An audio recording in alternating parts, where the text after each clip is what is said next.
તો નમસ્કાર વિદ્યાર્થી મિત્રો, ગુજરાત ડિજિટલ ક્લાસમાં આપ સર્વ વિદ્યાર્થી મિત્રોનું હાર્દિક સ્વાગત કરીએ છીએ. અને આજે આપણે ધોરણ 6નું પ્રારંભિક જીવન ભારતની ઇતિહાસની વાત જો કરીએ તો ધોરણ 6ના સામાજિક વિજ્ઞાનમાંથી ભારતની પ્રારંભિક રાજ વ્યવસ્થા કેવી હતી તેની આજે આપણે ચર્ચા કરવાના છે. અને આવનારી પોલીસ કોન્સ્ટેબલ, સીસી તેમજ તલાટી જુનિયર ક્લાર્ક ઘણી આવનારી તમને ક્લાસ 3 લેવલની એક્ઝામમાં ખૂબ જ ઉપયોગી નીવડશે. અને વિડીયોને અંત સુધી બન્યા રહો. આજના પ્રશ્નો આપણે 25 લીધા છે જે આવનારી પરીક્ષામાં તમને ખૂબ જ ઉપયોગી નીવડશે. ચેનલ પર નવા હો તો આપણી ચેનલને આજે સબસ્ક્રાઇબ કરો અને તમારા મિત્રોને શેર કરો. અને આપણે ધોરણ 6 થી 12ની જીસીઆરટીનું કન્ટેન્ટ મૂકવાના છે જે તમને આગળની પરીક્ષામાં, આવનારી પરીક્ષામાં ખૂબ જ ઉપયોગી નીવડશે. અને આજે આપણે મહાજન પદોની વાત કરવાના છે. જે મહાજન પદ 16 મહાજન પદો હતા, કયા કાળ દરમિયાન થઈ ગયા, તેમની રાજ્ય વ્યવસ્થા શું હતી, ઋગ્વેદ કાળ દરમિયાન શું રાજ્ય વ્યવસ્થા હતી, એની આજે આપણે ચર્ચા કરવાના છે. અને ધોરણ 6ની જીસીઆરટી અત્યારે વિડીયો મૂકીએ છીએ. આના બાદ ધોરણ 11ની જીસીઆરટીમાંથી પણ પ્રશ્નો મૂકી દઈશું. એટલે આ જે ટોપિક છે એ આપણો ક્લિયર થઈ જશે. ઓકે, તો વિડીયોની શરૂઆત કરીએ છીએ. તો પ્રથમ સવાલ છે, પશુપાલકો કરના ભાગરૂપે રાજાને શું આપતા હતા? તો કે જે તે સમયે પશુપાલકો હોય તો કરના સ્વરૂપે રાજાને શું આપતા? તો રાઈટ આન્સર આવશે પશુ. પશુપાલકો હોય તો એમની જોડે તો પશુ જ વધારે હોય, એટલે કરના સ્વરૂપે શું આપતા? પશુ આપતા હતા. સવાલ નંબર 2 ની વાત કરીએ. 16 મહાજન પદો કયા કાળમાં હતા? તો ભાઈ 16 મહાજન પદો થઈ ગયા એ કયા કાળમાં? તો ખાસ યાદ રાખજો, અનુવૈદિક કાળની અંદર 16 મહાજન પદો જોવા મળે છે. વૈદિક કાળ તો એવું કોઈ પણ જાતનું વૈદિક કાળ એટલામાં સારું કહેવાય કે વૈદિક કાળની અંદર કોઈ એવા ભાગલા પણ નહોતા પડ્યા. બહુ સારી રીતે જીવન જીવતા. વૈદિક કાળમાં દરેક વ્યક્તિ સમાન જીવન ધોરણ જીવતો. એ ટાઈમે કોઈ ક્ષત્રિય, બ્રાહ્મણ, શૂદ્ર કે વૈશ્ય એવા કોઈ પણ પ્રકારના વિભાગો પણ નહોતા પડ્યા. ઊંચ નીચ કોઈ નથી. એટલે વૈદિક કાળ એ બહુ સારો કાળ છે. હું તો એવું માનું કે કદાચ જો વૈદિક કાળની અંદર જીવન જીવવાની હોય તો ઘણી મજા આવે. પરંતુ અહીંયા 16 મહાજન પદોની વાત છે, તો અનુવૈદિક કાળની અંદર 16 મહાજન પદો જોવા મળે છે. ત્યારબાદ વાત કરીએ ત્રીજો સવાલ, રાજાશાહી રાજ્યતંત્રમાં પણ મુખ્ય શું હોય છે? તો કે રાજાશાહી રાજ્ય હોય તો તેમાં મુખ્ય કોણ હોય? તો નોર્મલી તેમાં રાજા જ મુખ્ય હોય છે. ત્યારબાદ ચોથો સવાલ, નીચેના પૈકી કયા રાજ્યનો ગણરાજ્યમાં સમાવેશ થાય છે? તો ગણરાજ્યોમાં કોનો સમાવેશ થાય છે? મિથિલાનો પણ સમાવેશ થાય છે, વૈશાલીનો પણ સમાવેશ થાય છે અને કપિલવસ્તુનો પણ સમાવેશ થાય છે. એટલે ઉપરોક્ત તમામનો ગણરાજ્યમાં સમાવેશ થાય છે. ઈસવીસન પૂર્વે 1000ની આસપાસ કયા વિસ્તારમાં જુદા જુદા જનપદની સ્થાપના થઈ હતી? તો પંજાબ અને ગંગા નદીના કિનારાની આસપાસ જનપદની સ્થાપના થઈ હતી ઈસવીસન પૂર્વે 1000ની સાલમાં. તો 1 અને 2 બંને એનો રાઈટ આન્સર આવશે. ઋગ્વેદ કાળમાં વિવિધ રાજકીય સંસ્થાઓના સમુદાયને શું કહેવામાં આવતું હતું? તો ઋગ્વેદ કાળની અંદર જે રાજકીય સંસ્થાઓ હોય અને એના સમુદાયને આપણે વિશ તરીકે ઓળખતા હતા. 7મો સવાલ, મહાજન પદના સમયગાળામાં કેટલા રાજ્યો શક્તિશાળી હતા? તો મહાજન પદ જે હતા તો એ સમયગાળા દરમિયાન કુલ 4 રાજ્યો જે છે એ સૌથી શક્તિશાળી રાજ્યો હતા. મગધનો સૌપ્રથમ વંશ કયો હતો? તો મગધનો સૌપ્રથમ વંશ હર્યક વંશ હતો. અને હર્યક વંશ પછી નાગ વંશ આવે છે અને નાગ વંશ પછી નંદ વંશ જોવા મળે છે. આમ મગધ સામ્રાજ્યની અંદર આ 3 જે વંશ છે એ ખૂબ શક્તિશાળી વંશ રહી ચૂક્યા છે. કારીગર વર્ગ 1 માસમાં કેટલા દિવસ રાજ્યને કામ મફત કરી આપતા હતા? તો જે તે સમયે કેવું કે રાજાને કર સ્વરૂપ આપતું, તો કારીગરો એમના કર સ્વરૂપે એ લોકો 1 દિવસ કામ કરી આપતા ફ્રીમાં, મફતમાં 1 દિવસ કામ કરી આપતા હતા. 10મો સવાલ, ઋગ્વેદ કાળ કે વૈદિક કાળમાં વડાને કયા નામે ઓળખવામાં આવે છે? તો કે ઋગ્વેદ કાળ જ્યારે હતો તો એ અથવા તો વૈદિક કાળ છે એ દરમિયાન જે વડો હોય, મુખ્ય હોય, તો એને આપણે રાજન્ય તરીકે ઓળખતા. અનુવૈદિક કાળમાં રાજા તરીકે ઓળખીએ છીએ, પરંતુ વૈદિક કાળ અને ઋગ્વેદ કાળની વાત છે તો એમાં રાજન્ય તરીકે ઓળખવામાં આવતા હતા. 11મો સવાલ, રાજ્યના અર્થમાં કયો શબ્દ વપરાતો? તો રાજ્યના એટલે કે ઋગ્વેદ કાળ અને વૈદિક કાળની અંદર રાજ્યને જનપદ તરીકે ઓળખતા. હાલ આપણે રાજ્ય તરીકે ઓળખીએ છીએ, પરંતુ ઋગ્વેદ કાળ અને વૈદિક કાળની અંદર રાજ્યને જનપદ તરીકે ઓળખતા હતા. ત્યારબાદ 12મો સવાલ, ચેદી મહાજનપદની રાજધાની કઈ હતી?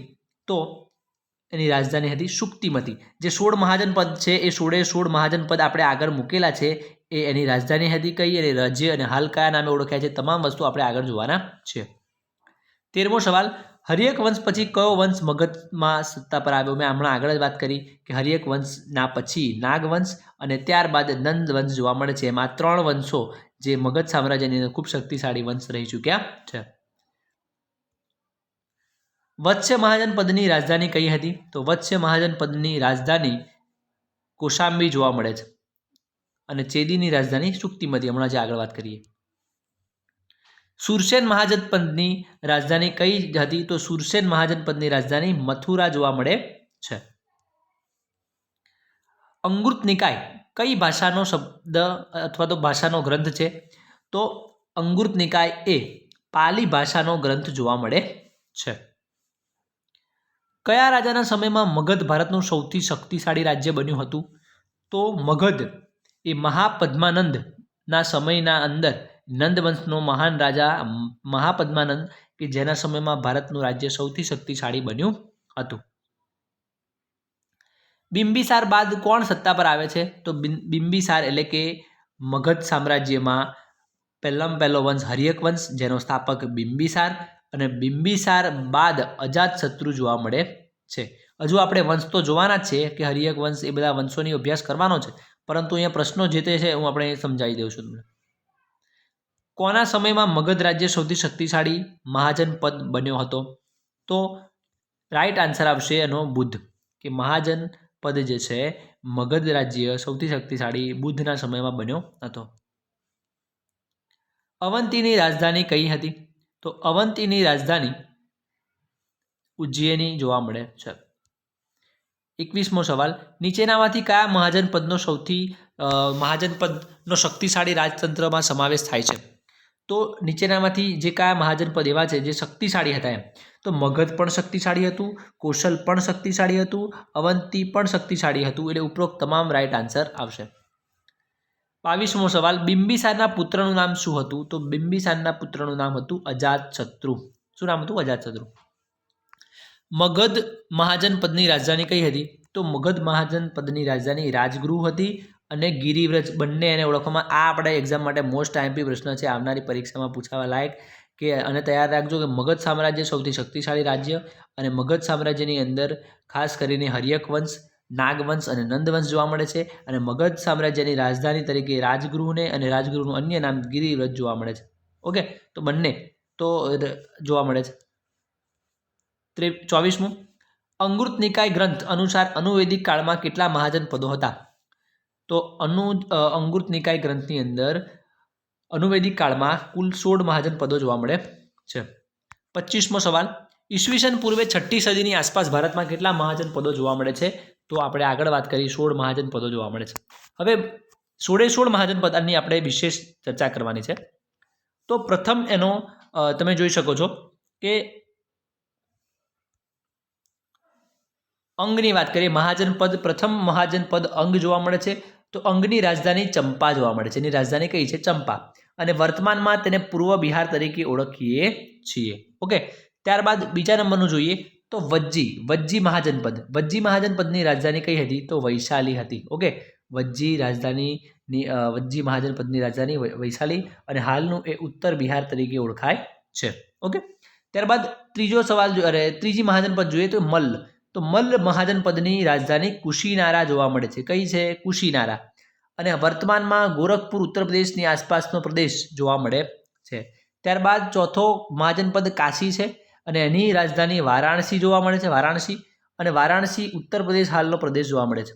ત્યારબાદ પાંચમી મહાજનપદ મગધ, અને મેં હમણાં જ વાત કરી મગધની રાજધાની ગિરિવ્રજ અને રાજગૃહ જોવા મળે છે, અને હાલનું એ દક્ષિણ બિહાર તરીકે ઓળખાય છે, વર્તમાનનું સ્થાન. ત્યારબાદ છઠ્ઠું જોવા મળે તો કૌશલની રાજધાની શ્રીવસ્તી અથવા અયોધ્યા છે. હાલમાં તેને અવધ ઉત્તર પ્રદેશમાં જોવા મળે છે. વત્સ્ય મહાજનપદ, જેની રાજધાની કૌશાંબી છે, વત્સ્યની કૌશાંબી. ઓકે, અને હાલમાં પ્રયાગરાજ આસપાસનો પ્રદેશ છે તે, અને ઉત્તર પ્રદેશમાં જોવા મળે છે. ચેદી મહાજનપદની રાજધાની સુક્તિમતી, જે આપણા પ્રશ્નમાં જોયું આપણે, જે યમુના અને નર્મદા વચ્ચેનો પ્રદેશ જે મધ્ય ભારત છે એને આપણે જોવા મળે છે. ઓકે, ત્યારબાદ 9મું છે પાંચાલ, અને પાંચાલની રાજધાની છે અહિછત્ર અને કામ્પિલ્ય, જે હાલની અંદર બદાયુ બરેલી આસપાસનો પ્રદેશ જોવા મળે છે. ત્યારબાદ વાત કરીએ આગળ શૂરસેન.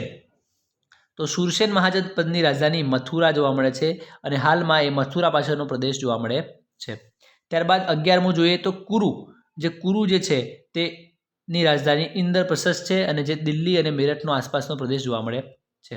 ત્યારબાદ 12મું જોઈ લઈએ કે 12માની અંદર અશ્મક જે છે મહાજનપદ એની રાજધાની પોડન્યા છે અને ગોદાવરી નદીના આસપાસ જોવા મળે છે. તો આમાંથી આપણે ખાસ જોઈ શકીએ છીએ કે જે ઇમ્પોર્ટન્ટ છે તમારી સમક્ષ મૂકી દઈએ છીએ કે આમાં ખાસ ઇમ્પોર્ટન્ટ યાદ રાખજો. અંગને યાદ રાખવાની જરૂર છે, અંગ બરાબર. ત્યારબાદ ખાસ મગધ સામ્રાજ્યને યાદ રાખવાનું, કૌશલને યાદ રાખવાનું, વત્સને યાદ